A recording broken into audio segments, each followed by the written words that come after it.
ketertiban di masyarakat. Polisi diberikan kewenangan oleh negara untuk melakukan yang namanya tindakan hukum. Kali ini tindakan hukum yang dimaksud adalah berupa tindakan hukum penangkapan, lalu kemudian penahanan.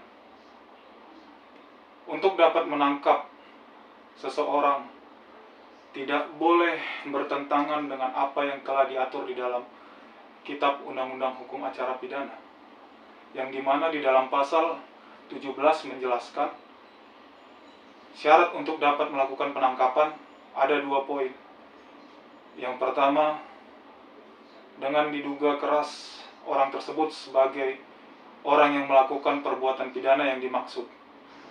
Lalu kemudian poin yang kedua, dengan mempunyai 2 bukti permulaan yang cukup.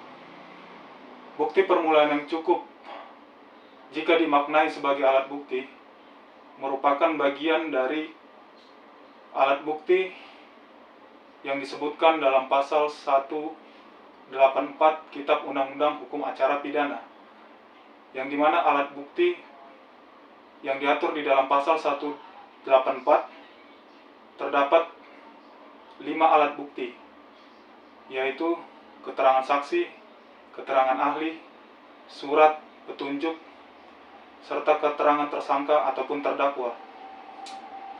Namun, polisi juga dapat menangkap seseorang secara langsung ketika itu dilakukan pada saat tertangkap tangan.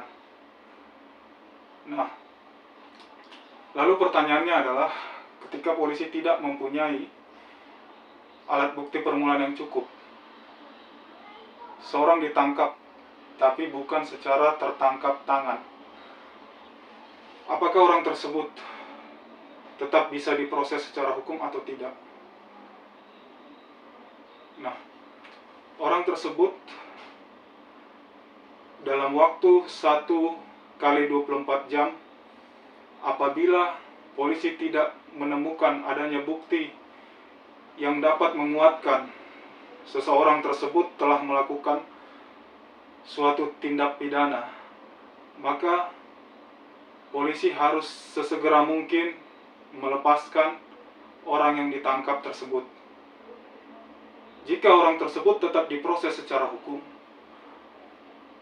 maka dia dapat mengambil upaya hukum pembelaan terhadap dirinya dengan cara mengajukan yang namanya pra-peradilan. Pra-peradilan sendiri yaitu adalah kewenangan hakim untuk memeriksa serta memutus apakah tindakan hukum berupa penangkapan dan penahanan telah sesuai dengan yang diatur di dalam hukum acara pidana. Oleh sebab itu, ketika seseorang ditangkap dan dia merasa dirinya bukan merupakan orang yang melakukan tindak pidana, dan juga tidak ada bukti yang menguatkan bahwasanya dirinya adalah orang yang melakukan tindak pidana tersebut, maka dia dapat mengambil langkah untuk membela dirinya dengan upaya pra-peradilan tadi.